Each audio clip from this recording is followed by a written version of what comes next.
Welcome back, everybody, to another episode of the Southern Outdoorsman Podcast. I'm having a good day because it's deer season in Alabama. Jacob, how are you doing? Slow clap for deer season. Yes, sir. Oh, dude, it's great. It's awesome. Yeah, doing well. We've been busy hunting very, very hard the last, 2 weeks maybe. Yeah. With parts of Alabama kind of opened up, but now the whole state's opened up. So we've been hot and heavy. And, dude, you had your little open day success, Andrew. You know, you definitely feeling a little probably, you're feeling pretty good. Yeah, man, I stuck me a doe opening morning. I think we're going to talk about that on the next outro, though, because we got a lot to cover. We got some questions coming up in this one, so listener Q&A segment, which is how this episode is titled. If you want to skip ahead to that, you can go down to the show notes, find those timestamps, hit them up, and you can go straight to those parts that you want to listen to. But in the meantime, we're going to be giving some updates on what we've been doing. And if you're wondering why I'm wearing a jacket inside, it is because this room is cold. And we got the fan on because these freaking cameras keep overheating. And we got a little bit of a draft going on. So, yeah, there's a lot going on right now. But, so this Monday's episode, the Dilla came back. Yep. Michael Pike. He was back on the show after a hiatus for a while. And basically, Michael has been hunting this one parcel of public land for a while. A lot of people could probably guess where it's at, but we're not going to name it. Michael's been hunting it for a while. Shane is brand new to hunting it, and we're brand new to hunting it. Mm-hmm. And that episode was recorded, and it took place actually the first week that it was open, which it was in one of the zones. There's 3 zones in Alabama, or there's 3 distinct areas of Alabama that open earlier than everything else, and this was in one of those areas. Y'all open on September 1st. I think you recorded that on October 1st. Or September 31st. 30th, whatever. Gosh. September 30th. Yeah. You get the point. Last day of September. Yep. I think y'all recorded it October 1st. And since then, we've done a couple hunts out there. Mm-hmm. I've been up there 2 or 3 times now. You've been up there several times, camping overnight. Mm-hmm. Of course, Michael's been up there. Shane's been up there a bunch. And then Mr. Perry was up there as well. So I think for this outro, before we get to the questions, we're going to talk about that, and then I want to talk about my hunting club and opening day there and the hunt for the Big Ten. We'll talk about it on the next outro, which we're recording either immediately after this or tomorrow.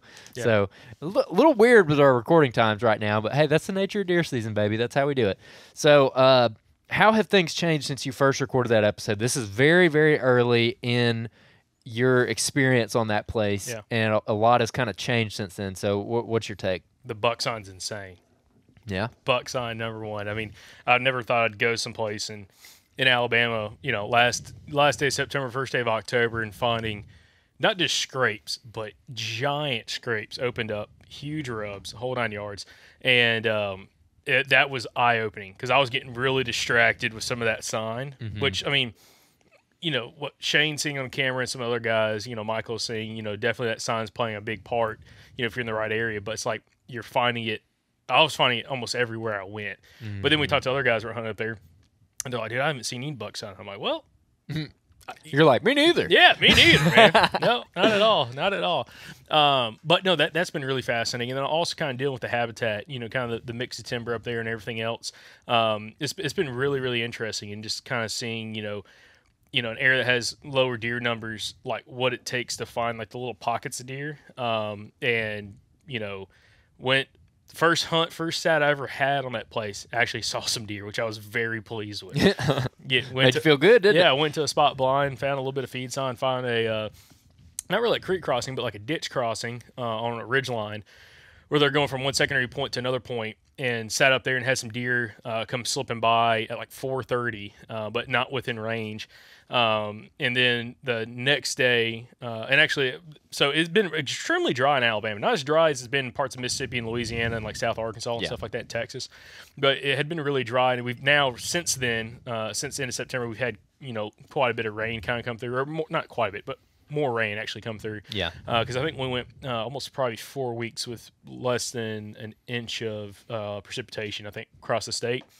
And anyway, so I found an area where I went day one that had a watering hole. But I didn't know there was a watering hole until I started hearing deer coming off those secondary points up in front of me, up the ditch running like probably 75 yards, come off the ridge, drop down, and then go quiet. And then after like 5-10 minutes, you hear them going back up the ridge. I'm like, there's got to be something up there that they're going to. Like, if it's a feature, I feel like I'd hear them like kind of milling around. But I'm like, I wonder if there's a water source up there. And when it got dark, I climbed down the tree, packed all my stuff up, walked up that ditch because originally I came in from one of the secondary points and dropped down to the spot. Walked up the ditch, found a watering hole that had just tracks everywhere, and it had like 4 or 5 trails all coming down to it. And I'm like, man, this looks awesome, and actually was able to hang a camera in there. Went back the next day and hunted, and nothing showed the next day I went in there. But is that when you Is that when you hunted that feed tree as well? Well, actually, okay, no.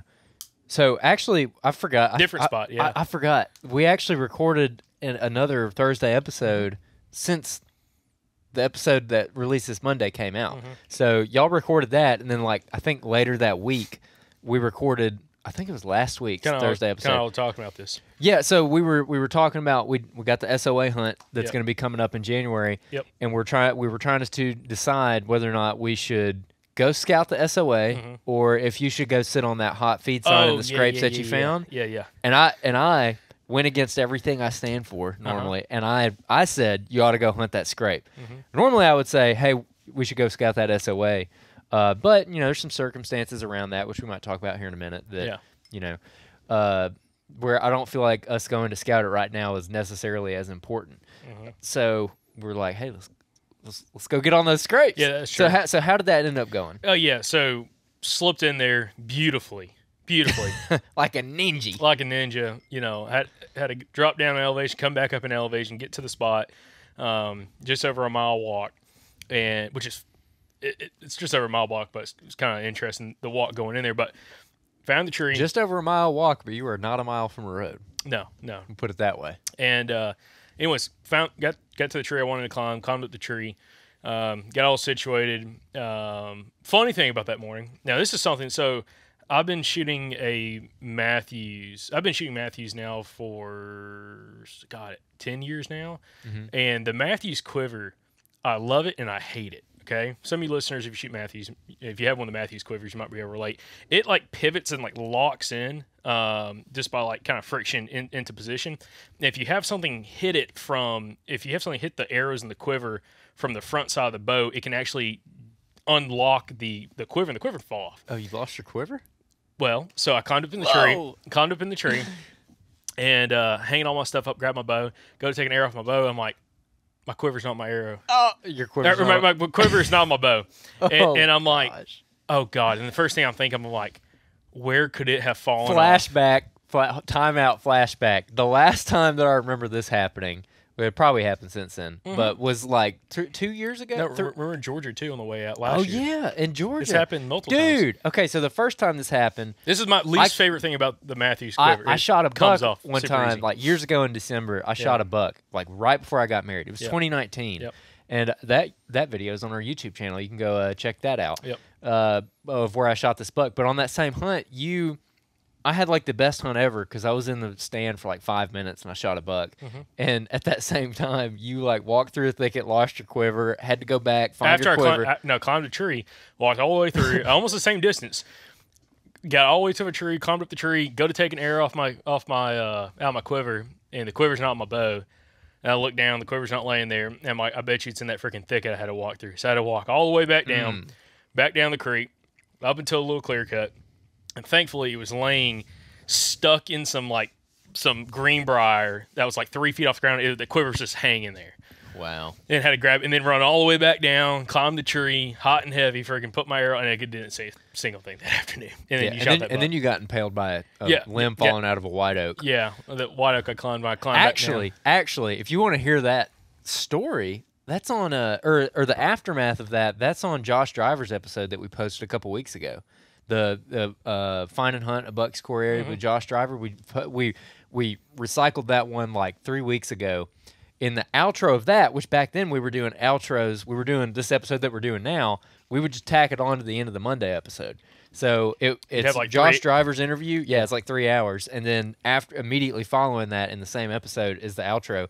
And it was like a week after that happened, and you're like, your side was like all green and like bruised and bloody and everything. We were talking about it on there. It was really funny. Pike was on that.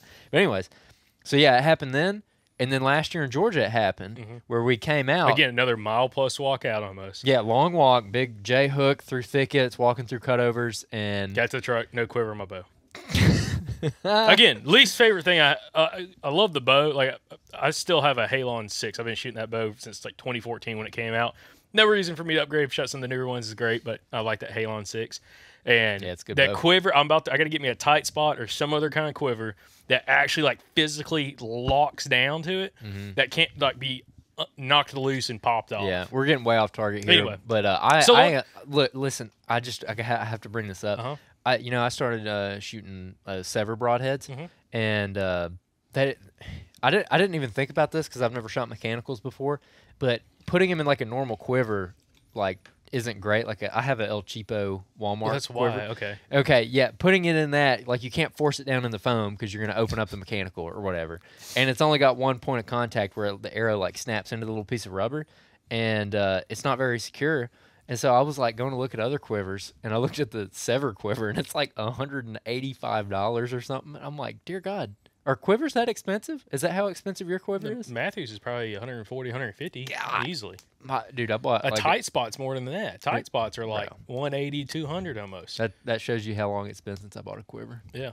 So I got a cheap one. I got like a $20 quiver from Walmart. yeah, a little. That's why I lost an arrow in Georgia and had to spend 3 hours looking for it. Yep. But anyway, so long story short, going back to the story, climb the tree, go take an arrow out of my quiver. Quiver's not on. Look straight down. Had to turn my headlamp back on. Look straight down, and it's laying at the base of my tree. I'm like, okay, at least it's there. So I had to climb back down, grab it, stick it in a dump pouch on my saddle, climb back up, put it on. It was all good. But that morning, it was going to be super windy. So it started. We had like probably 6 to 7 mile an hour winds before daylight, and it was going to be gusting up to 30 miles an hour that morning. A little tree surf. And anyway, so I got situated, sunlight comes, and I'm like looking, I'm like, dude, this looks awesome. Like I can kind of see down to like where the scrapes are at. All those feed trees are right there in front of me. Like everything's within 25 yards. It's thick though, a lot of saplings, understory. But long story short, never saw a deer come through. Okay, so I sat till almost noon, and then decided to get down. And also while this was happening, we had a little cold front push through. So decided to go check out the scrapes, and the scrapes were completely covered up with leaves. Yep. And I was wondering, I'm like, because of the wind, was it just because, like, in the last 12 hours we've had a lot of wind and covered them up, or has it truly just not been used? And I looked at the feed sign. The feed sign was still kind of there, but nothing crazy. So I decided to kind of go a different route on the way out, and didn't really find much other sign. I found some persimmon trees, but nothing with fruit on them or anything like that. But that was pretty much a wrap. So after that happened, I told Pike and Shane, I was like, yeah, I don't know if I really want to go back in there just because like the lack of sign. But what I told Pike is, anyone that's ever listened to some of our older episodes when Michael Pike was on the podcast a whole bunch, because he used to be like a guest host on the show, he'd always talk about listening to the Blue Jays and listen to the birds cut up. Yep. And to me, that definitely rings true on that property. I've been to some places that you hear Blue Jays cut up and nothing ever happens. Okay. Yeah. But other times I've been to places where when a Blue Jays cut up, which we need to cut some of that. I wish we could cut some of that audio into the podcast. Dude, find us a little YouTube video. Yeah, I should be able to do that.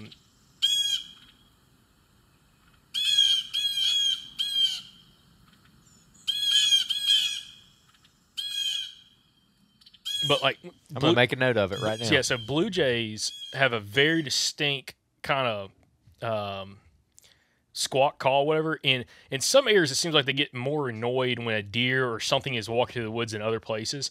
And I kept hearing Blue Jays start cutting up down behind me, over next to the drop, going down to this big creek bottom, and then kind of on the backside of the ridge, and they kind of kept going all the way up that ridge point to my left, all the way up into this thicket. And I was telling them, I'm like, maybe a deer skirted me. Because, the Blue Jays were going bananas. And Pike was like, dude, up here, he's like, those Blue Jays are like almost 100% accurate. Like, if you hear Blue Jays cutting up, it's a deer walking through, or a pig, but more likely it's a deer. Yeah. But anyways, we kind of bounced around, hunted some other spots. You came up, I think, on Saturday, right? I came up Friday and Sunday. Oh, that's right. Yeah, Friday. So Sunday. So, yes, Saturday we had some other hunts. Seen a couple more deer, nothing crazy. I had one hunt, hunting a different parcel of public, and I saw 13 that day. That's where, if you saw on Instagram or Facebook, we posted a reel of me actually climbing the tree. I'm at the top of my stick because we slept in a little bit. Should have been out there at 5, and I got out to the spot at like 6, and gray light's about at 6. So by the time I was hanging my stand or hanging my platform for the saddle, it was already, well after legal light, and I had a doe and a spike come walking into like 10 yards of me.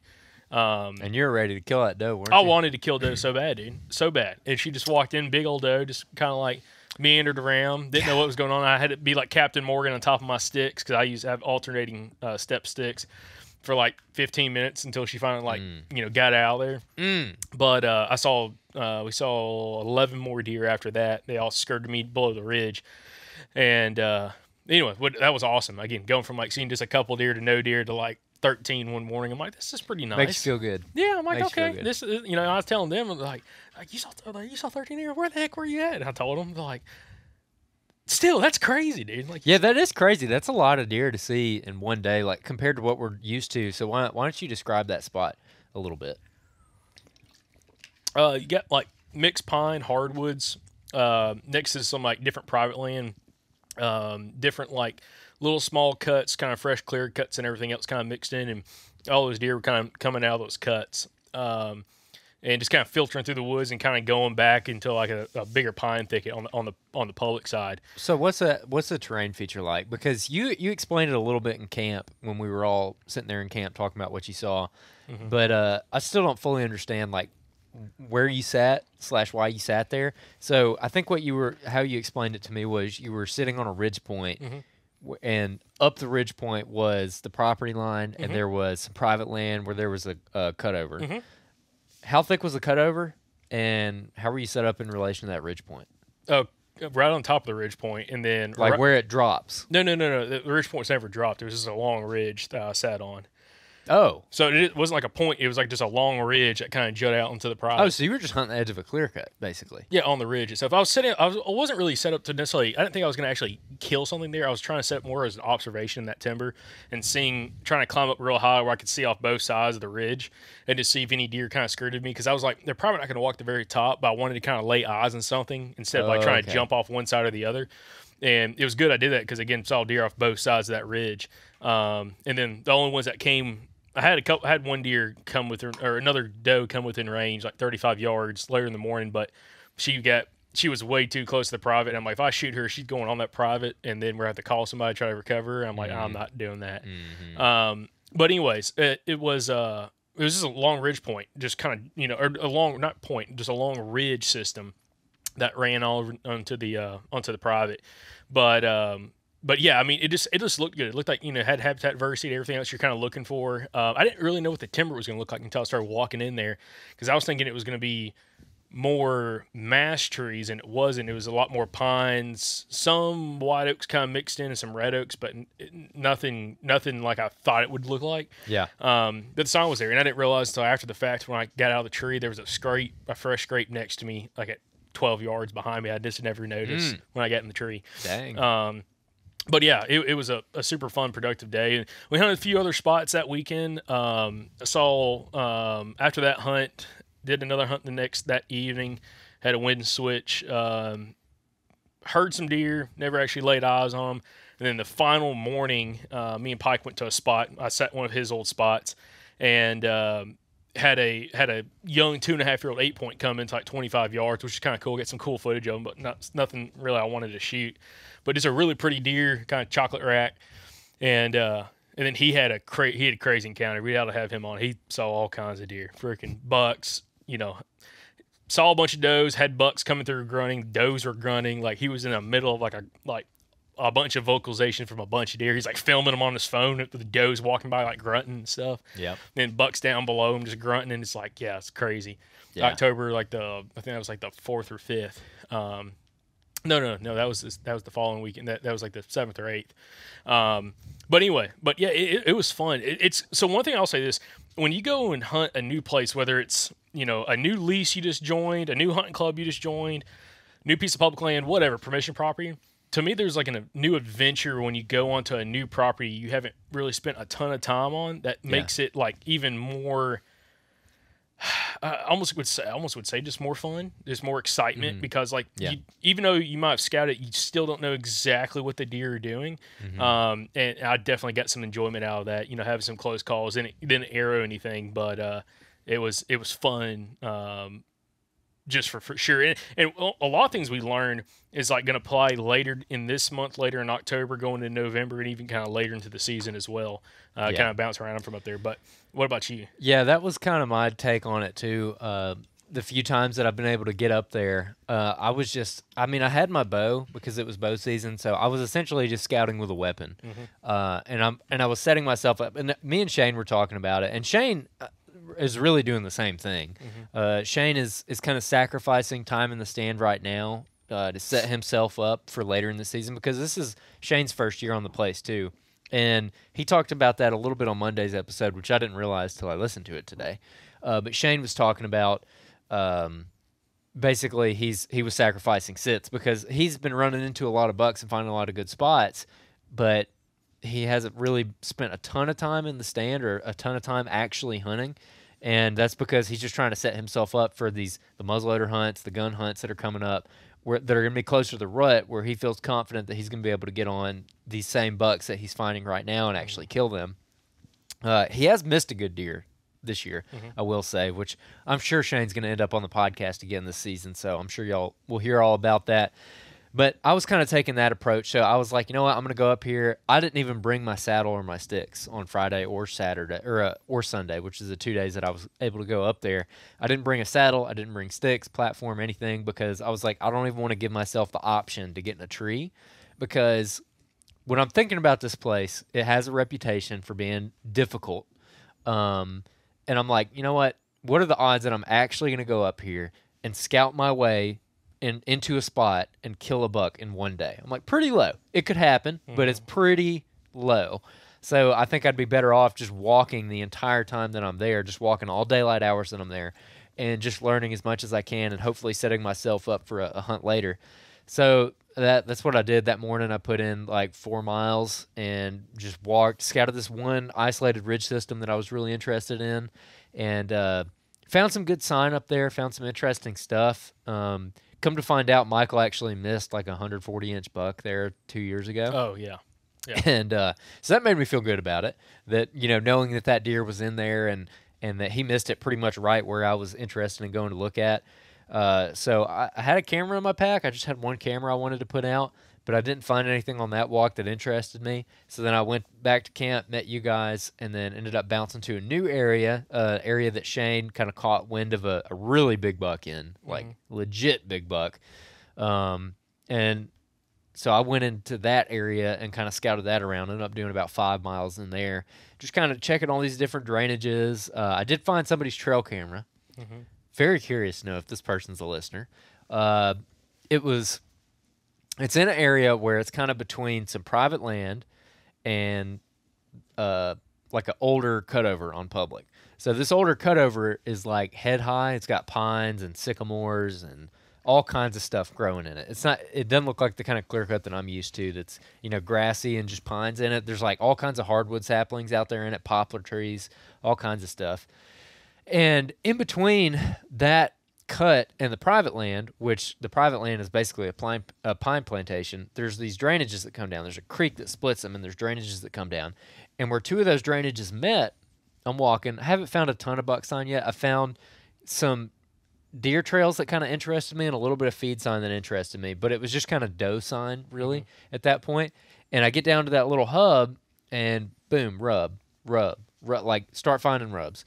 Nothing crazy, again, early season stuff, but they're all fresh.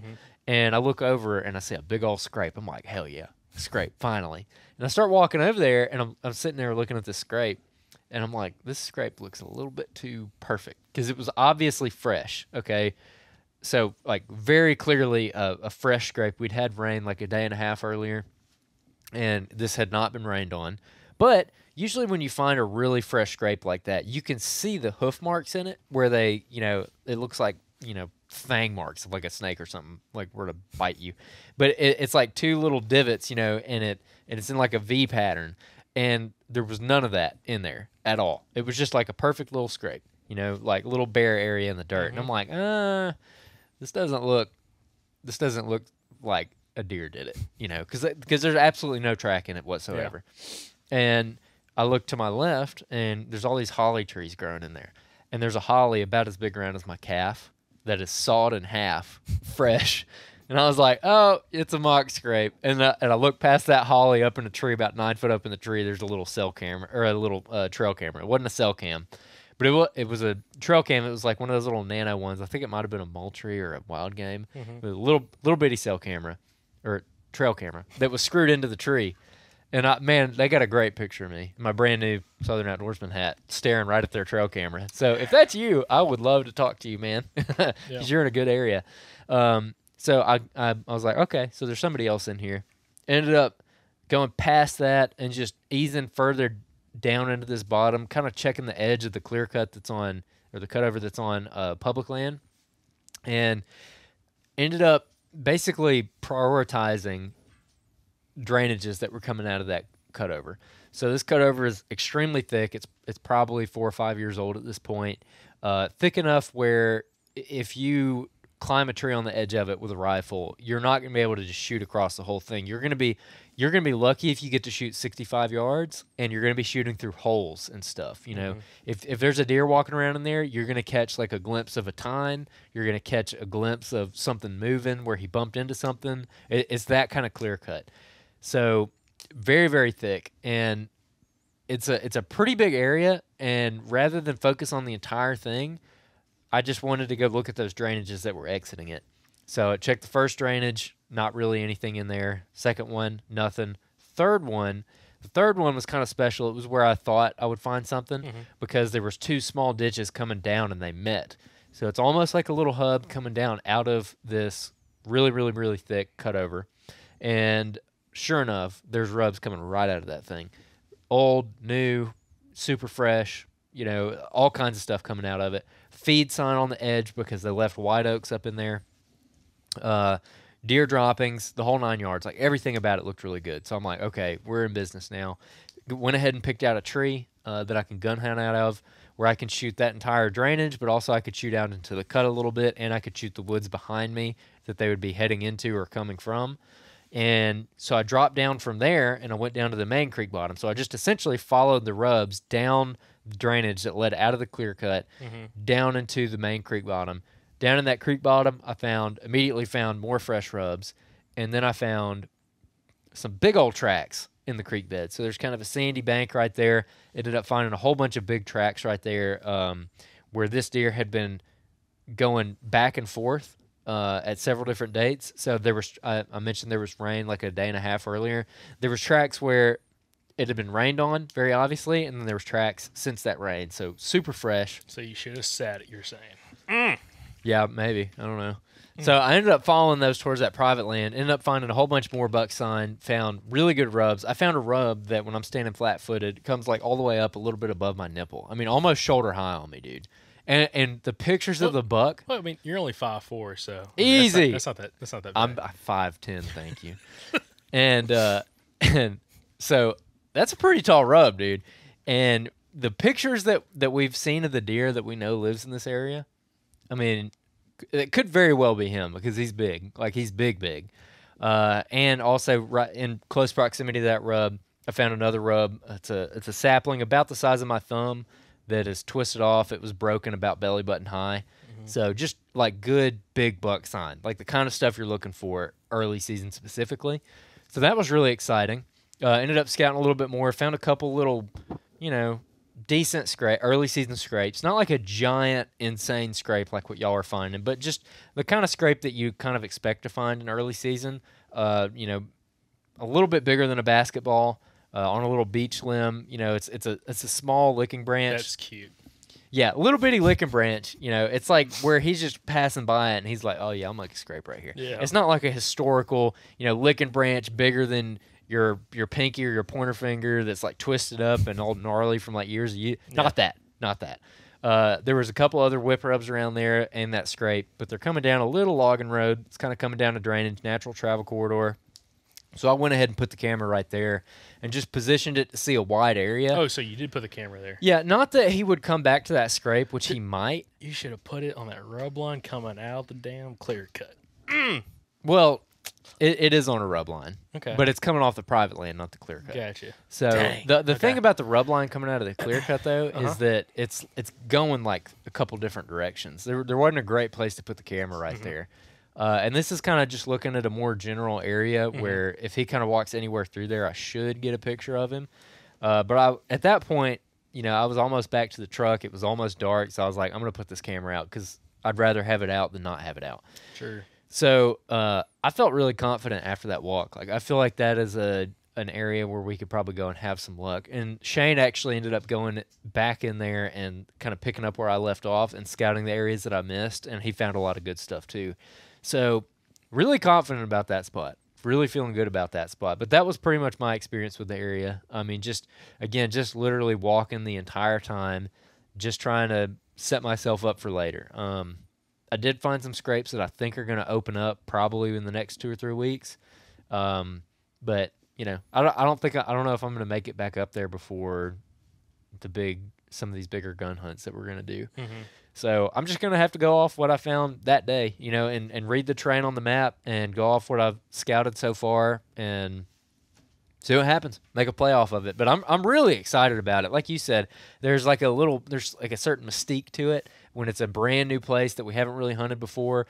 I think we've both been up there a little bit, but for you, I think you said you haven't hunted. Years. Yeah, you haven't hunted it in 9 years. I haven't hunted it in probably 6 at least. I've only hunted it one time, like one day, and it was 6 years ago. So I'm really excited to get back out there and kind of challenge myself and try something else. That's a little bit different than what we're used to. So yeah, dude, that was a really good scouting trip. It was really fun getting up there and camp with everybody. But do you have any plans or predictions for kind of going into these gun hunts that we got coming up? No. I mean, the big thing we get coming on, by the time this episode comes out, we'll be getting ready to go to Arkansas. Me and Thomas are going to go to Arkansas for the muzzleloader opener. Go up there, got to go drop off a ton of cameras. So some of that public we're hunting, you can put cameras on. So we're going to go put out some cameras. Really, pretty much, I'm just going to be walking through the woods with a muzzleloader, not really intending to shoot something, more so just get cameras out for when we go back in, a month or so. Try and get some inventory, some stuff. So very, very excited about that. That's coming up. I will say kind of an interesting point about that. So far, we've been hunting. Our Georgia hunt and these Alabama hunts has been more mountainous / hill terrain, kind of rougher country. Both in Georgia and Alabama, like you got bluffs, you got really steep hills, you got deep drainages. Where we're going to hunt in Arkansas is the absolute polar opposite of that. Yeah. So we're hunting river bottom, flat as a pancake, that kind of stuff. Yeah. Swamp. What's going to be your approach to that? Because I haven't been up there yet. So you hunted it last year. What is your approach when it comes to trail cameras and also specifically setting ourselves up? Because this is dropping at a really good time, and people in Arkansas could take advantage of this, but also people across any of the South where, hey, mid-October is here. We're pre-rut. Gun season's going to be coming in basically mid-November, and we might be into some rut activity. And if you're in Alabama or Mississippi or Georgia where your rut falls later, you can just move this information back a month and it'll still apply. So, we're going to be out there the weekend of October 21st. You're going to be scouting, and then we're going to be hunting the weekend of November 15th. Yeah. So almost a month later, it'll be gun season. It'll be the rut. What are you trying to target with your cameras specifically right now where you're basically giving up the muzzleloader hunt? I mean, you're still going to have the muzzleloader. You're still going to be walking around, and if you see something, you'll shoot it, but you're not going to be actually sitting. You're just scouting with a gun in your hand and putting cameras out. So what are you sacrificing your hunts to find? I already know where there's a bunch of doe groups from last year. I was out there where there's a ton of does. So based off what we saw last year, a lot of signs seem to be popping up. Because when I was there originally on the muzzleloader hunt last year, there was no buck sign. I mean, I covered, I think in 2 days, I covered almost 18 miles and found no fresh rubs, no scrapes, nothing. And then all of a sudden when we came back mid-November, they're November 10th or whatever, it was all this sign had appeared in the last week. Yeah. So I'm going to go target those areas where all that sign appeared. Some of them are in real thick areas. There's some areas, off the water where you get little, not a lot of cedars, but some little cedar strips and little cedar thickets. And a ton of sign popped up in those areas, huge rubs, big scrapes. Other doe bedding areas, where you got some thicker, CRP patches and like some private land thickets and stuff like that, kind of adjacent to the public. You know, kind of sprinkling some cameras around through there. Because I mean, I think we saw. I think I mentioned it last year when we did the episode after I killed that the buck during the gun season. I think I saw like 75 or 80 deer in like 4 days hunting, which like just a crazy amount of deer. Yeah. And I think it was like 6 mature bucks and killed one of them. But anyway, just kind of seeing the pattern, like the pattern of all those deer was just like they weren't traveling through necessarily like all the open. There's a lot of open, like kind of almost like flooded timber. Yeah. And they're not necessarily traveling a whole bunch through that stuff, well, at least like in a way that you can like put a camera out and feel confident you're gonna get one on camera.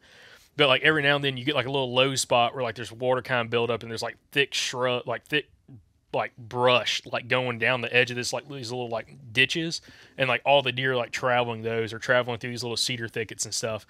So kind of focusing that with the camera, focusing around slough heads with the camera, little like sandbars, kind of going from like, you know, one piece of land to another piece of land that you have deer crossing on, focus cameras on that, and so on. But really, like, I'm going in knowing where all these doe groups are at, and I'm just gonna kind of scatter cameras in around like subtle habitat edges in between that, because like all the stuff, you can't see it on a map. Like you look on an aerial map, like you look at OnX and like you can't see like the like subtle habitat edge that's under the canopy per se. Yeah. So like a lot of it, like you got to put boots on the ground and actually see that stuff. And I have a really good idea where I know where a lot of that stuff is right now, but also want to kind of expand out now that we have the boat and not using kayaks, expand out even more so to more areas that look like that. From like where I saw deer last year, and kind of scatter cameras throughout all that stuff. Okay. Yeah. And there should be, if there's not a couple of areas, just because I know the buck density seemed to be really high there last year. If there's not already a scrape in a couple of these spots, I know where scrapes were at in the past, and I'm going to open up scrapes ahead of time and kind of use Drew Atkinson's strategy, kind of going with a little bit of doe estrus, and kind of put out in front of some of the cameras and some of these like hot spots. Just to try to see if I can get the bucks kind of coming through there and kind of daylighting, and also really just kind of get better inventory of what's in the area. But yeah, I'm very excited. Plus, so the problem is, I'm going just to put cameras out. Like, I'm taking the muzzleloader, but like I'm not intending to shoot anything. Okay, unless it's like a giant buck. Like, I don't want to shoot anything because I want to wait until we all get up there.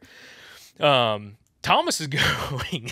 He said, "I'm taking my muzzle. I'm shooting something if I go." I'm like, "Okay, well, I appreciate the help with the cameras." Thomas is going to be up on the gun hunt too. Yeah, he's going to come back with us and actually like hunt for the actual hunt itself. Yeah, in November. But I was just like, dude, I'm like, oh my goodness, I'd appreciate some help. I mean, because he covered some ground last year after I left, and kind of kept expanding and kind of got into some other areas. And one of them that, again, I'm real interested in, just because like the sign that was there, again, is this little cedar thicket, kind of runs off the river, kind of goes up through the timber a little bit. And it's kind of weird because all that floods out real bad, but for whatever reason, like, from what my experience, cedars don't like a lot of water, so it must stay dry enough right there in that little subtle ridge line. And I say subtle, it might be 5 feet taller than everything else around it, that all these cedars are growing on. And it was just, I mean, rubs, kind of like what you were saying, like, you know, what you found like last week, whatever.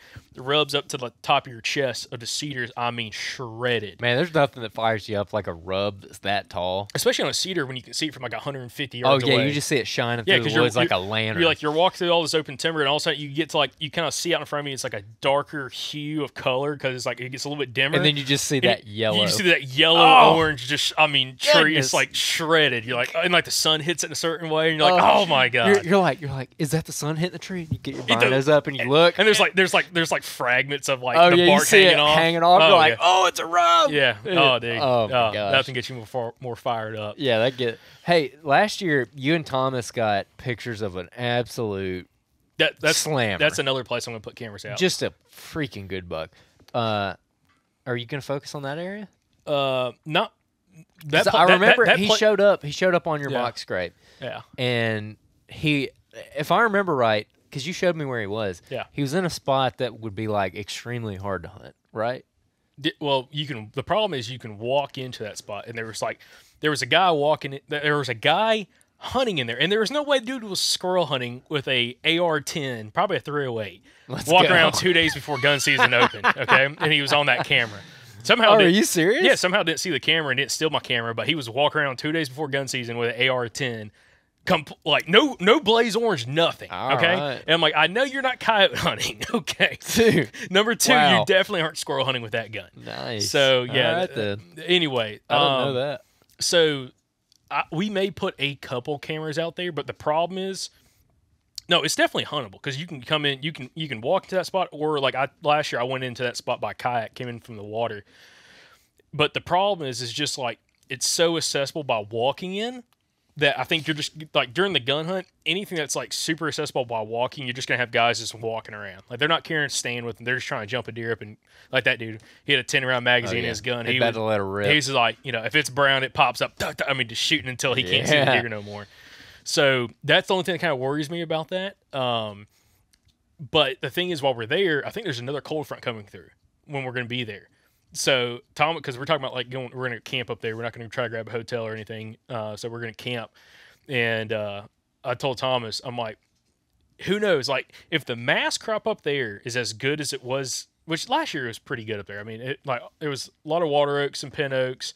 There's no white oaks really up there because in the bottom. So a lot of it's like a lot of your red oaks and stuff. But it seemed like a pretty good mass crop last year. A lot of persimmons, over cups were heavy. Speak about dude, I might need to go put a camera out there. There's a little peninsula that goes out into like a big swamp that had a bunch of huge overcup acorns or oak trees, and there's persimmon trees all on that little peninsula, kind of going out into that swamp with a bunch of brush on it. And there was deers. I didn't find any bucks on there again during that muzzler hunt. But dude, it was tracked up. They were eating all those persimmons and like eating those overcups and stuff. And it's pretty interesting spot. Pretty much you need to go sit in the water and waders and like sit down and like get tucked to some brush and shoot them as they come across that peninsula. I'm really excited about Arkansas, man, because we're giving ourselves. I just booked our Airbnb today and we got it for 8 nights. Mm-hmm. So I mean, we got time on this hunt. So I'm extremely excited about it. That's such a big window of time too that even if we get some bad weather, knock on wood, we're gonna be able to hopefully make something happen. We'll get a weather break in there. Like the odds of us getting like a couple good weather days in a trip that long is pretty good, or at least a weather change. Because if it's 85 degrees and then it gets to be 72 degrees, that's a good weather change. Well, like that's a good change. What I'm not a little worried about, because there's supposed to be a really good cold front, like a really cold front, good cold front coming in like last couple days of October, like across like the whole, like, from Arkansas east. It's pretty early. It could change, but last time they predicted one this early, it hit, and that was what we had like last week. Yeah. But hopefully it like pushes back a little bit. Like I hope it like let's delay it by like 7 days or 10 days. Yeah. And oh my gosh, it will be insane. Because that's what happened last year. Last year when I was there, it was chilly, but like we got some really cold weather came in with like, it was like in the 20s with like a 20-mile-an-hour wind. It was, dude, I was thankfully I had the Solitude kit, the new version that was all windproof, so that was nice. But dude, if you had like any exposed like your eyes and like cheeks, dude, it was like you had to have freaking getting freezer burned beanie on and just face mask. But the deer moved really, really good in that. So I'm hoping it's going to be something like that again, because one thing I realized when it was that cold and that windy, especially like the wind, I think if it was just that cold, you would see more guys out there, because being that windy, I didn't see as many dudes out hunting specifically. On the day like I shot that buck. Because the day I shot that buck, it was 20-mile-an-hour winds, 27 degrees, cold as crap. Yeah. Had frost on the gun when I got into the spot and everything. Yeah. And, he was the only deer I saw that morning. He came by like at 7:30, 8 o'clock. But anyway, I've got a bunch of ideas, but that's why I'm saying, like, I'm trying to collect some more cameras, or we can go up with like 15 cameras or so and kind of scatter them out. Mm-hmm. And then once we get up there, start checking cameras, running the boat, checking cameras and trying to see what we can get into. Check it the day before season, probably. Yeah. And go through all that trail cam. So essentially what it all boils down to is where doe groups are, and you're going to put cameras on travel corridors / pinch points and scrapes around those. Yeah. Anywhere, knowing where the doe groups have been like hanging out at based off last year's experience, littering cameras in there, and also associating the cameras where that sign, like the sign may already be there. Like who knows? Yeah. Like kind of like I was finding like yesterday scouting / hunting another piece of public. There's sign that's out that like I wouldn't expect to find on that area until Yeah. like mid November, but it's like that now. Like Yes. second week of 100%. October. Yeah. So it might like that in Arkansas this year. Who knows? The sign might be crazy, but if it's not, I know where that sign was and the association to where the does are traveling through there, and all the Yeah. signs on like faint travel corridors, like again slightly thicker brush and like an open expanse of timber. Yeah. And just putting cameras there where you're trying to catch bucks going from one bedding location to another bedding location, or going from like doe bedding to a feeding area and back and forth.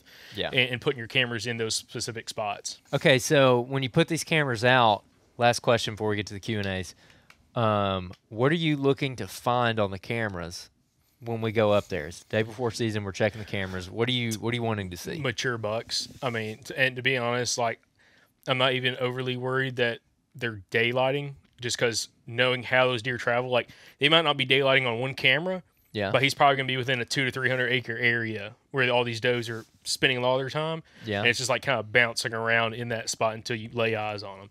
So my thing is just really just trying to get inventory of like, what bucks are there, like what mature bucks are there, how are they using it, timing of the day that they're using it. Because again, if it's in the middle of the night, that's one thing. If we start catching some stuff during daylight, and I know quite a few of these spots, I feel like we're going to have really good, especially like morning movement. Yeah. Because most of the best movement I found when I was out there was all mornings. I had one evening where I saw 1, 2, 3 mature bucks all in the same area, and I just could not get shots at them. So, other than that, I really want to focus on areas that set up really good for morning movement, where you're catching these bucks coming back from like where does have been spending their time at night, and they're kind of running the gauntlet around all these doe bedding areas, and just kind of hone in on that, because a lot of it, I mean, it sets up so good for access. Like I've got one spot in mind where it's like there's like a it's not really an island, but there's like almost like a little peninsula comes out, and it's just covered in like big willows, like willow trees. I say big. A lot of times you find willows around the river that are like real small, but these willows are like, anywhere between 10 to 14 inch in diameter, and that whole little peninsula is as thick as crap. It's probably like a 7 or 10 acre little peninsula like that, and the bucks were bouncing back and forth in that spot. And I had one buck that was probably a borderline deer. He might have been a 3.5-year-old, like a really nice 8 or 10 point, that snuck around me and actually came out of that peninsula, hit a little sandbar to kind of go back to the mainland. And I didn't notice him until he was way out in the wide open. He'd swung around me. I was like, "Oh, dude, that's a nice deer." Started filming him and everything. And as I'm filming, I'm like, I don't think it's a shooter, but he's just really pretty framed deer. If he comes out this year, he'll definitely be a shooter, like no doubt. But anyways, that was one of the spots I sat until like 1 o'clock and consistently was having bucks running does through there, like coming from that little willow island, running back to the mainland, kind of cutting across the sandbar and everything else like that. And it was like just filming bucks after bucks. Unfortunately, on that sit specifically, just wasn't any maturity that I saw, but there's a ton of sign in and around there. So I feel confident we're going to be able to put cameras out and catch some of these mature bucks on cameras. Plus, Thomas still has a camera out in that cedar thicket I was talking about, where these bucks were running in the cedar thicket. And if it didn't flood and the camera survived, and no one stole the camera, I'm very interested in seeing what was on that camera. Because he left it out. He put it out like mid-November and never went back to look at it. Well, even if it flooded, the SD card's fine. Oh, okay. Well, cool. So yeah, the SD card's not going to be screwed up. So we're going to pull that. I've washed many SD cards in the washing machine, and they are always okay. All right. Anyways, so yeah, that'll be cool. I'm very excited about that hunt.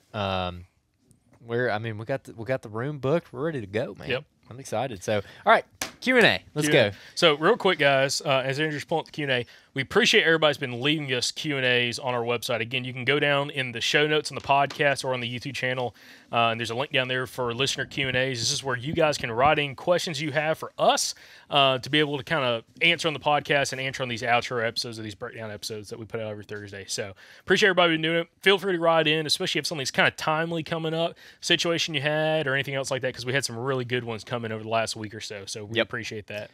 All right, this is from Chris Mangus. Quick one for you. Finding white oaks on a ridge next to a creek bottom. There's a sign, and in parentheses, he says rubs and scrapes, all over the place. How can I truly tell if it is a legitimate feed tree? Smashed down leaves? Will the leaves be pulled back almost like an armadillo would pull them back? I know to look for poop, but what other thing is a true sign of it being a feed tree? I'm in South Carolina. So this actually, one reason I wanted to answer this one right now is because we actually had a similar comment on a YouTube video. I believe it's a hunter in Alabama who was essentially saying the same thing, and he was like, "Man, I don't like hunting spots more than once. You know, first time in is your best time in, like he's heard on the podcast."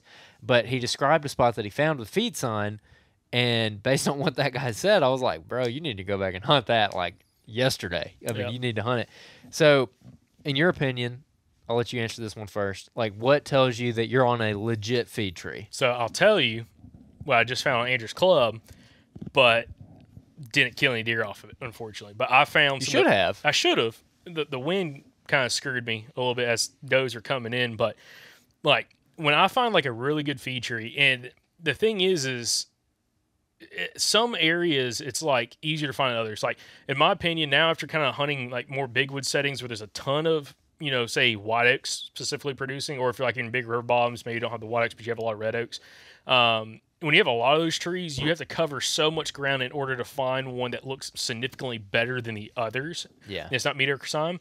But the first thing, I'll say the very first thing that comes into mind is how many deer do you think is in the area that you're hunting? Okay. Is it super low deer numbers where you're having it's 5 to 10 deer per square mile, or is it higher deer numbers where it might be 30 to 50 deer per square mile? Because to me, that makes a huge difference on like what the sign's going to look like. Because you could be in a low deer density area, and you might find a couple piles of droppings and a little bit tore up leaves and some empty acorn caps on the ground, and be like, oh, that doesn't look that great. But that might be excellent sign for that area, feed tree wise, because there might only be 2 or 3 deer feeding under it, versus a group of 8 to 10 deer feeding under it 4 nights a week, where it is just totally tramped down. There's, 15 to 20, 30 piles of droppings underneath it, all different ages.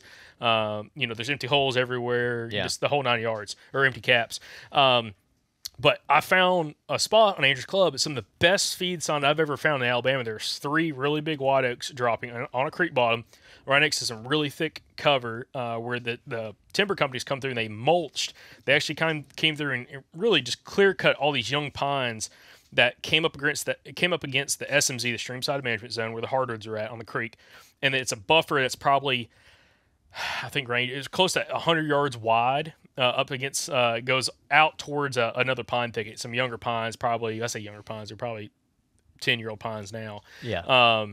And it's just real thick. It's like a thick clear cut now, the way they've managed it for kind of a habitat buffer. And these feed trees, you could not take a step underneath these trees without stepping in poop, stepping in whitetail droppings, deer droppings.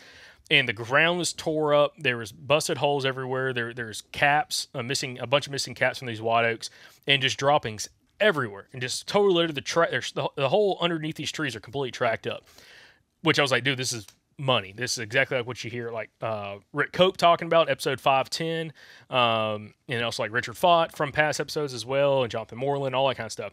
I sat that tree opening morning, and I had some fickle winds. We were supposed to be having like some southwest winds, and I kept getting like an northeast wind, like a little gust of air. And I had does coming out in front of me, directly to my southwest, that were kind of feeding their way towards me through that mulched area, and that wind swirled and hit the back of my neck and went right towards them, and they stopped, threw their head up. They couldn't see, but they kind of flicked that tail, turned, and started walking off the other direction, and they never showed up. I didn't see another. I sat there both morning and evening, never saw a deer again on that tree. I still think it's a really good tree, but it was just, unfortunately, the wind speeds were so low, and it was so kind of light and variable. It kind of just screwed me that morning. But it's like, to me, the sign is everything. Like, you have to have quality sign there, but also, like, at least in my opinion, if you're like in hill country timber management stuff, or timber country, where there's like logging happening, if you find like one of those trees and it's hundreds of yards away from any kind of cover, there's probably a good chance it's going to be nighttime sign, because that's where he's kind of getting at. Is it nighttime sign or daytime sign? Mm-hmm. But if you have some kind of security cover close by, you should be able to have deer, at least does, come to that tree. And then, of course, trying to find some buck sign. Like, I found some of that yesterday. I did a 3-mile loop on some public. And on the way back to the truck, a spot I had walked past on the way in, a thermal hub in this creek bottom. It's got thick cover on both sides of the creek. I've jumped the deer up out of that spot kind of late into the afternoon, and I knew there was a bunch of wild oaks right there, and I saw one scrape there, but when I got into the spot and started looking harder, I found 2 more scrapes in that spot and a bunch of rubs all in that area. So That's an area I think you could actually kill a buck on, or just a doe in general, a deer in general. Right now it's just about getting in there clean. But to me, it's the association, how close it is to the cover. If you're in like wide open hardwoods, there's no cover, there's no good cover for them to bed in. Within 200, 300, 400 yards of you. I think it might be a little bit more of a chance that you're going to have a lot more nighttime sign there than actual daytime sign. But what about you? Yeah, I pretty much agree with all that. The other thing too is like, man, if you're finding a lot of droppings there, that's a really good sign. I feel like if you're finding like what you're talking about in the spot that you hunted, you're finding deer crap all over the place. That tells you that they're spending a lot of time there, and therefore that means it's probably a good spot. Yeah. And that goes back to the guy in the YouTube comments that we commented back and forth a little bit on the spot he found, and it sounded similar to that.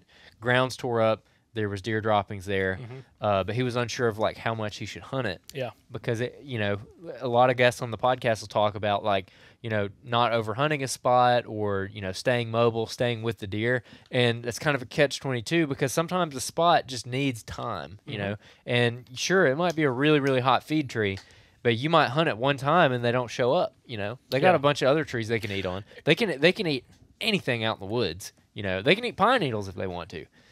So just because there's really good feed sign right there doesn't mean they're going to show up there every single afternoon at the same time. It goes back to Rick Cope's episode when he was talking about the moon. And again, no matter your thoughts on the moon phase or moon position, not really moon phase, but moon positioning, he said that his mentor, Sonny, he'd find a hot tree and he couldn't tell you when the deer were using it. He just could tell you the deer were using it. Yeah. But he's like, when he started paying attention, when Rick and his other buddies started paying attention more to the moon positioning and everything in those major feed patterns, that could tell you what tree to go hunt, whether you needed to go there on a morning hunt based off the conditions coming up the next few days, or you should hunt in the afternoon. Because again, you could have a tree, and Rick talked about that in the episode, that some trees are just more of a morning spot. Like the deer are just feeding there in the morning before they go back to bed, or they're coming there, and maybe they're bedding really close, or feeding it kind of mid-morning, and then they're kind of moving on in the afternoon to a different location. And other trees might get hit just in the afternoons and the evenings. Yeah. Then you have other trees that get hit both morning and evening. So that's something that kind of opened my eye because it made me think that maybe that tree specifically, because the conditions that afternoon were fantastic, that makes me think it's more of a morning spot, and then the evening they're kind of working off a different direction and not necessarily coming to that tree that I found or those trees that I found. Probably going to a food plot in the evening. But anyways, that's kind of my thoughts too. Look for the droppings, and if you're in an area that has decent deer numbers, if you're not in like a very low deer density area, I would say that when you find the feed sign underneath the tree, it's pretty unmistakable. Like with what a lot of our guests talk about finding, especially the guys who who are known for feed trees, like Jonathan Moreland and Scott Seals and guys like that, Rick Cope. The kind of stuff they're talking about, when you find it, you will know when you find it. If you're questioning it, then you haven't found it yet. Yeah, absolutely. Because it's going to, like if you've ever found like a really heavy turkey scratch, it's going to look like that. And there might be turkey scratch intermixed throughout it as well. But it's going to look like that. It's going to be, the ground is extremely tore up. There's stuff, there's droppings all over the place. There's busted caps all over the place. It's just going to be obvious when you find it. So that would be my advice on that. Moving on. This is from Mason Brook, who has wrote in several times, listener from Georgia. Really appreciate you, Mason. He said, currently sitting on my first observation sit ever. In a ladder stand, I gun hunt in one of the few huntable trees in my quote-unquote pinboard spot that's overlooking an SMZ. Curious on what technique or areas would be most beneficial. I'm currently in a spot that's 100% going to produce some deer sightings, but 99% sure it's not going to produce a buck within range of my compound. He's talking about bow hunting. Being a clear cut, I'm curious how you would use terrain to judge where to sit and what to watch. Most of these areas are either drainages with an SMZ in the bottom or just straight clear cut that's been sprayed and not burned yet. Sitting on a road wouldn't be real productive. Basically, just asking, how do I make these sits productive? What kind of process do I need to use to capitalize? If I see a giant tonight, do I just move in on him on the next sit, or do I sit more than once to see if he's consistent, then make a game plan and get up in his bedroom, etc.? The proper question would be, how do I use observation sits to locate and hunt a shooter buck with a bow? I'll go first on this one. He wrote this in a couple weeks ago. Of course, we're kind of slow getting through all these questions because we get a bunch of them. But I would say in this situation, when it comes to what to watch in the cutover, I would be watching something that is like a terrain feature in the cutover. We talked about this before, where you're not just looking at thick cover. You're looking at some kind of terrain feature within the thick cover. What's your favorite terrain feature in a clear cut? Thermal hub saddle leading into a thermal hub. One of those two things. Huh? Low spots in general. Yeah, low spots in general. Low spots in a clear cut is like the best thing to look for. And for his thing in particular, also, where he's sitting, he's asking whether or not he should like move in on a buck if he sees a buck. For when he wrote this in earlier season, I would say yes. I wouldn't sit there and wait for the deer to do the same thing twice. I would just, because if it's early season and you're seeing him in a clear cut, like he's probably doing that a lot. Yeah. You know, he like their home ranges are going to be smaller most of the time. They're going to be a lot tighter to wherever they're staying. So yeah, I wouldn't be afraid to move in there. But yeah, I mean, when it comes to observation sits with a bow, that would be my advice. Put yourself in an area where you can see a low spot in that cutover or some kind of strategic compounding feature or terrain feature in that cut that deer are going to be likely funneled through. Yep. And then if you see him, move in on him. Yeah. What you got? I mean, I would be sitting in a spot, a high spot. Like if you have, like I found a spot like this on public again yesterday, where you have like it's kind of a saddle, but it's like a big low spot that comes out of this clear cut. And the clear cut's fairly thick. A lot of the cover in there. I mean, it's thick enough. Like if you're on the ground, you're not going to shoot anything in there. I mean, it's chest high, head high kind of cover. But there was like a kind of like an actual bowl that kind of came out of that clear cut, dropped down to the creek bottom. And right at that spot was where all the sign was. That's where all the buck sign was at. There was a scrape there, a bunch of rubs, big rubs. And like anything like that, if you walk around a clear cut, for whatever reason, those low spots coming out of clear cuts are like money for like deer, specifically bucks coming out of. I don't know if it's because, as they're coming through that low spot, anything up above them, around them, all those kind of thermals and everything are dropping down right there.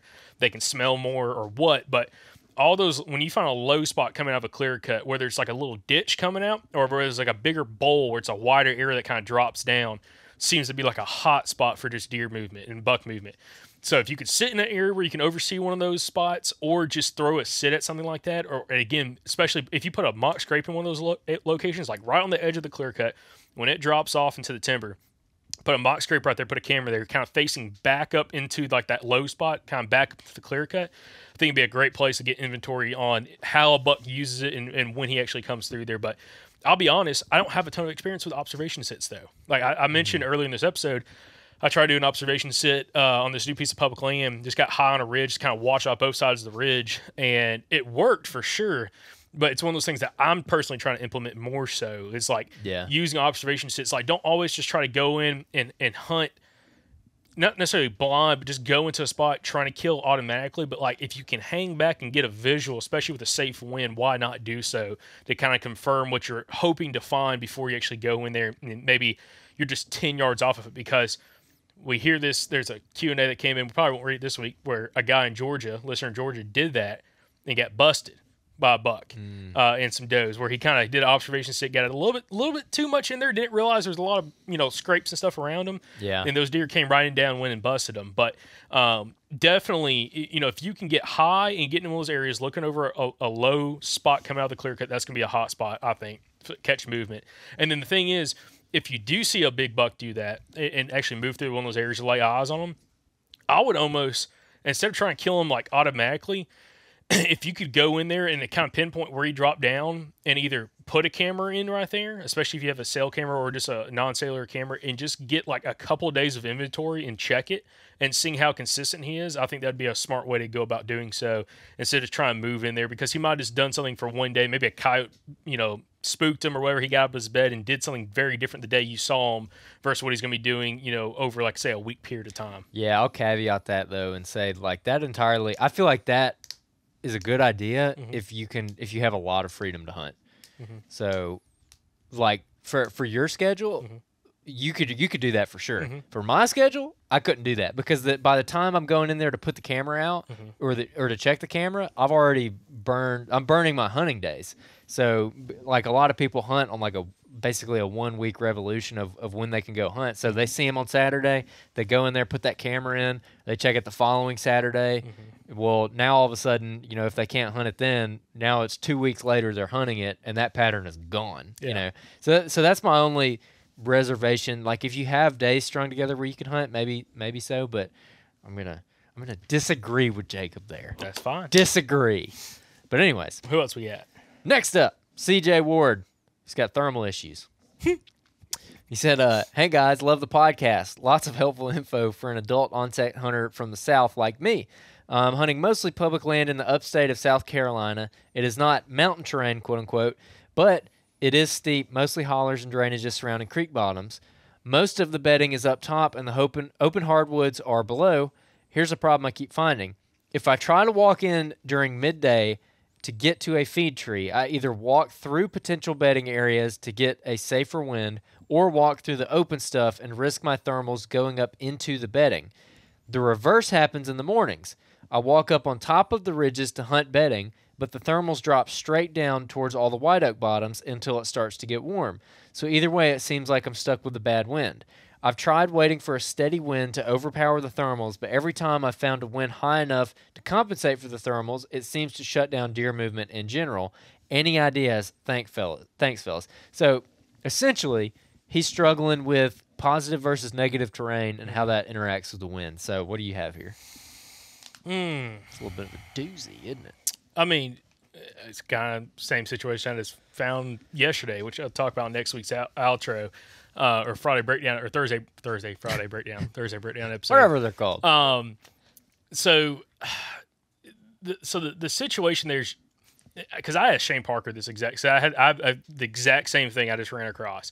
It's like if you walk the creek bottom in, like on an evening hunt, as long as the wind's not super strong. Okay, so let me say this: early season, you can walk a creek bottom, and the thermals are not going to be pulling hard enough, in my experience, going way up and out of the creek bottom where the deer are going to bust you, okay, on an afternoon sit. They're pretty contained in that creek bottom. As long as it's fairly shaded. Now, if it's a wide open creek bottom, there's not many trees in it, which then it's going to be like thicker cover. But if it's like a more open bottom with bigger timber down there and it's early season and leaves are still on, you're not going to have a strong rising thermal in those spots. So on an afternoon hunt, it's pretty easy to get down into some of that stuff. What the situation I ran into is higher winds swirling and kicking that wind up in different directions, and it's like you couldn't get a consistent wind to go and sit a spot. So I wouldn't worry that much about in the evenings. Again, if you can walk in the bottoms in the evenings, especially if it's not like a crazy high wind, if it's not over 6-7 mile an hour wind, which in the Southeast, some guys listen in like Oklahoma, Kansas, like 6-7 mile an hour. That's nothing, man. You got to hunt in 25 mile an hour winds. But as long as it's not like over 10 miles an hour, you shouldn't have a lot of swirling winds in those bottoms. So again, you can use it to your advantage in the afternoons. In the mornings, though, like you said, kind of going back to the same situation I found, my best access route going in is walking a bottom into the spot. But all the bedding's up around you, and the deer are in the bottoms at night. Yeah. So I think you're going to absolutely blow deer out walking in there in the mornings. Even though like the spot I found is, I think would be a killer morning spot. It's just, I could walk through the bedding and potentially kind of come in around them, and that may work. But in the mornings, the thing about mornings is in hill country, using the thermals is you got to do a couple different things. First off, if you're hunting a feed tree, if the feed trees are down low, you got to do kind of what Scott Seals talks about. Yes. Like you need to wait, and this is what Shane Parker was telling me too. You almost need to wait. If you're going to hunt a feed tree in a bottom in the morning, you almost need to wait until it gets to like 6:30, 7 o'clock, like just after daylight, wherever you're at, and then ease into that spot. And hopefully the deer have kind of gotten out of the bottom, kind of gone back to bed, and you're trying to catch them coming back to feed at like 8, 9, 10 o'clock in the morning. Yep. But if you're trying to walk in there right now at this time of the year, you're going to blow deer out more than likely in that bottom. Yeah, and that's where the whole sentiment comes from of don't hunt mornings in the early season, which I vehemently disagree with.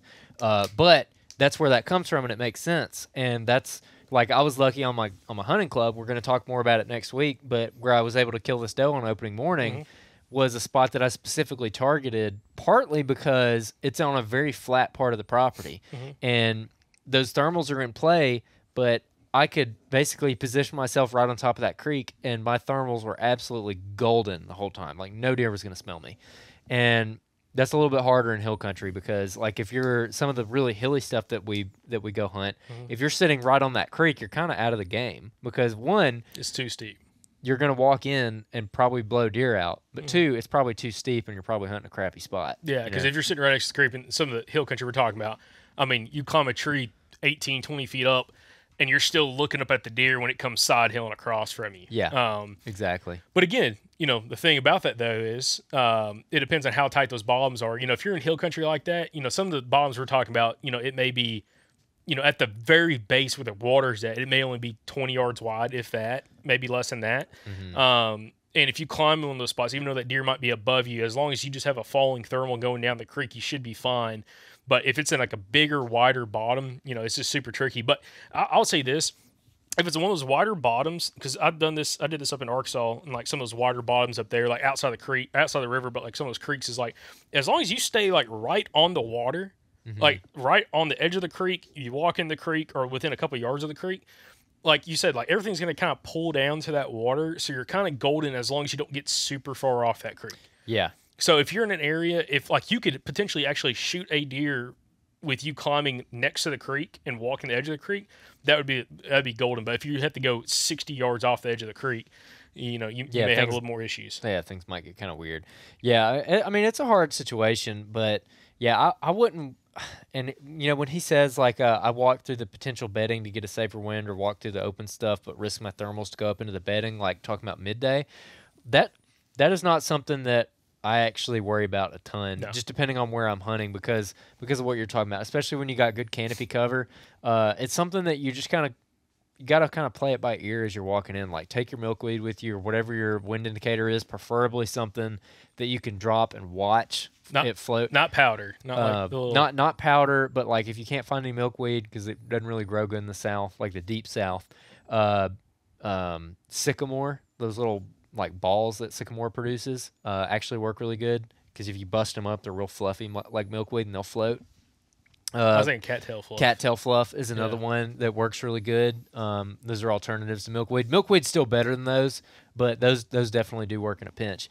But use that and like try to like when I'm accessing midday, I still try to stay really low. I don't try to walk on top of ridges like ever, and I kind of treat it almost like I'm turkey hunting.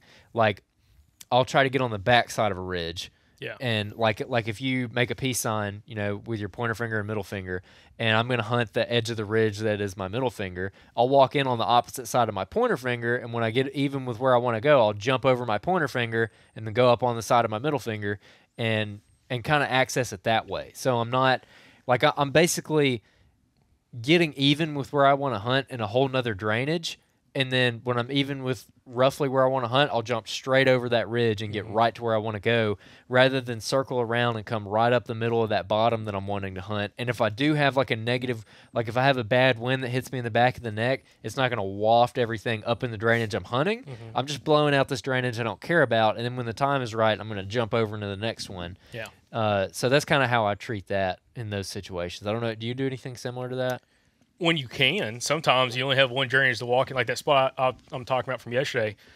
You only have one drainage you can walk up in, and the bucks, like one buck specifically, is bedded up above a big thermal hub. And like yesterday, it was supposed to be a northwest wind, and it kept coming. It was rolling over the top of the ridge and sucking straight up from the south, blowing straight, from the south up into that thermal hub. So I had to bounce from that spot and then go to plan B, and then from plan B go to plan C, and then plan C was just walking until I kept finding a sign, and then hike back to the truck. Never found something worth sitting on because of the wind conditions. But I'm less worried about the thermals, more so about like swirling winds, because like the thermals are like, again, especially in the morning, like you're gonna have falling thermals, especially down by those creeks. So again, as long as you can stay down by that water, you're good. But if you're trying to hunt the side of a ridge, unless it's like an eastern facing slope or a southern facing slope, where like hopefully it's gonna get sun a little bit quicker. Yep. And also you're gonna notice this. Everybody, you'll notice this right now. As we're getting into like October, mid-October, leaves are starting to fall. You're going to notice the thermals are going to start rising a lot quicker when the leaves come off the trees than it is right now with still, pretty good leaf cover. So it's a very big difference from like, again, this time of the year versus like 2 to 3 weeks from now when most of the leaves are coming off the trees. You'll notice like those thermals are a lot more, especially a rising thermal happens a lot quicker when those leaves come off the trees versus what we're finding out right now, with a lot more leaf cover. Yeah, absolutely. So, all right, that was 3. Y'all definitely go leave more questions on there. We'll hit them. We'll do 3 a week. So we appreciate everybody who's left questions so far. Now we're gonna hit up some more reviews. Man, I just don't even remember which one we left off on. I think it was this one. We haven't read this one. Yep. All right, I'll let you. All right, so tackle it. appreciate everybody leaving us new reviews. Again, if you enjoyed the show, one thing you can do that really helps us out is go over to Apple Podcasts, because roughly about 78% of you guys listen on an iPhone. So if you listen on Apple Podcasts, go leave us a 5-star written review. We'll try to read off a lot of the new reviews each week. So this is from Woodland Whitetails, a 5-star review titled Southern Gentleman. My go-to podcast for hunting. These fellows got what you need if you enjoy hunting and enjoy good conversation with fellow hunters. These guys are respectful Southerners that share the same passion for hunting as the listeners. Highly recommended. Nice. Appreciate it. Gentlemen. I love it. All right. This is from T Weeks. Great podcast, 5 stars. I came across the podcast around 8 months ago, and I really like their interview style. Can tell they're excited about hunting and helping everyone improve their strategies. I have been able to apply the strategies discussed and have had better results. Can you point me to an episode for South/Central Florida? Doug White, baby, PK, Palmetto Kid. Palmetto Kid, Doug White is your go-to for South Central Florida. So let's see. I think we just call him PK on the episode. No, we call him Doug White. Do we? Okay. Yeah. So, yeah, Doug actually lives in South Central Florida, and he's had some really good success there. But he's also traveled all around the country and been able to have success in other areas, like kind of transferring that knowledge to other places. So it's a really good episode for Florida listeners. He's been on a couple times. So most recent time he's been on is episode 388, Big Buck Behavior Patterns with Doug White. Again, really good episode 388. And the other episode he's been on, wow. Well, a good way you can search for it is on our website. If you go to our website, there's a page that has all of our podcasts on it, and there's a little search bar on the very top of the podcast feed. So there's like a search bar on the website, like the general search bar on the website. It's not that one. If you go to the homepage of the website where the podcast feed is, you'll see a little, at the very top of the podcast feed, there's a little thing that says search. That is the easiest way to search names. Like if you want to search Doug White, PK, those are good. Those are good names to search to find him specifically. But anybody who we've had on who we might mention, like Troy Pottinger or Nathan Killen or anybody like that, you can go search that, and that's going to be the best way to find it for sure. Because right now we're searching iTunes, and it works all right. It works okay. But anyways, yeah, go check that one out. And speaking of PK, by the way, the next review is from the real PK, and he said all killer, no filler. 5 stars, straight bangers. So, all right, we got one more review. I'll let you read it. All right. I'm trying to find the first episode that Doug White's been on the podcast. It was titled something about the back wall. God, I can't find that episode. Yeah, it's not very easy to search for episodes on iTunes. iTunes, that's why it's not iTunes. It's the Apple Podcast. Yeah, whatever. Well, that's why you should go to the website. It's a lot easier. So on this the is a 5-star review titled Mountain Hunting from CG Hal 3. Love the mountain hunting content. Awesome. Appreciate it. Appreciate it, everybody. Also, remember, guys, we have brand new hats on the website. You can go to southernoutdoorsman.com, or you click down the show notes below. You can pick up a new Southern Outdoorsman hat. Already sold out of one style, about to be sold out of a different style. We got quite a few other hats in, and we got a couple more coming as well. So go pick you up some hats. We appreciate everybody that's already ordered hats, and just appreciate the support. So other than that, guys, we appreciate you watching, appreciate y'all listening, and we'll catch you back here on the next episode from the Southern Outdoorsman Podcast. Y'all stay Southern.